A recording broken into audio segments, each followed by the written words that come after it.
എന്തി രാവിലെ പച്ചപ്പ് ഹരിതപ്പം വാരി വിതരണമെന്നില്ല പറഞ്ഞേരടോ നമ്മളൊന്ന് ചെറുതായിട്ട് പാലക്കാട് പോയത് അവിടെ ചെന്ന് ഈ പിള്ളേരെ ഫാൻ ക്ലബ്ബൊക്കെ കണ്ടപ്പോഴാണ് ഒരു കാര്യം മനസ്സിലായത് നമുക്കൊന്നും ഇതേപോലത്തെ ഒരു ചൈൽഡ്ഹുഡ് ഡേ ഉണ്ടായിട്ടില്ല.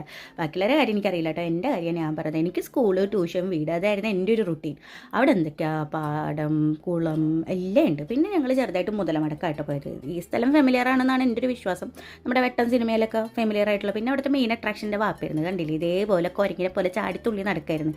എന്താ ഒരു സന്തോഷം. പിന്നെ നമ്മൾ കുടിയിലെടുത്തി പോയി. അവിടെ ചെന്നപ്പോൾ കുറേ വയസ്സന്മാർ ഡാൻസ് കളിക്കുന്നത്. എന്നാൽ പിന്നെ കണ്ടിട്ട് തന്നെ കാര്യം എന്ന് വെച്ചാൽ വീഡിയോ എടുത്തപ്പോൾ അവരോട്ട് കളിച്ചില്ല.